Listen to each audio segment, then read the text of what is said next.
अस्सलाम वालेकुम। वालेकुम सलाम। अच्छा सर, क्या कहना चाहेंगे? खान साहब आज आपके शहर शेखुपुरा आ रहे हैं। I love him. I love him. I love him.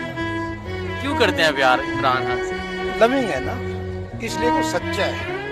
उसके यानी उसका अगर जज्बा देखे ना, अब मेरे जज्बे से समझ जाइए वो क्या चीज है। कौम की बात करता है, सबको अपना समझता है। ऐसे बंदे के लिए तो अपनी जान देना कोई मसला ही नहीं है। सर आप इमोशनल हो गए हैं, अभी बात स्टार्ट हुई है। इमोशनल इसलिए हो गया हूँ, पहली दफा कोई हमारे लिए सोच रहा है।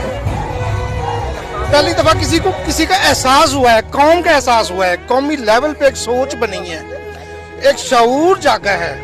इससे पहले क्या था? मेरे पंजाबियों, मेरे बलोचियों, मेरे सिंधियों, मेरे पठानों। अब क्या है? मेरे पाकिस्तानियों। मैं हूं ना, आपने घबराना नहीं है। एक बाप ही ऐसे कर सकता है ना, जिसको अपने घर की, अपने बच्चों की फिक्र हो, अपनी कौम की फिक्र हो। बाकी लोगों ने हमारे साथ क्या किया है? आज तक हमें एक ही चीज पे लगाए रखा। सड़कें बन गई, पुल बन गए, नालियां बन गई।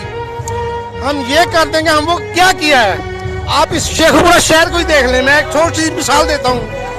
30-35 साल से ये लोग अपनी हुकूमत करते रहे हैं ना, बारी बारी की है। हर साल, हर बजट में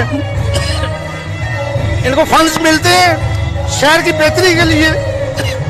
आज से 30 साल पहले जो सड़कें बनी हैं वही सड़कें हैं। आज से 30 साल पहले जो सेवरेज का निजाम था वही है। आज से 30-35 साल पहले आपके जो बिजली के खंभे लगे हैं वही खंभे हैं। कहाँ तरक्की हुई?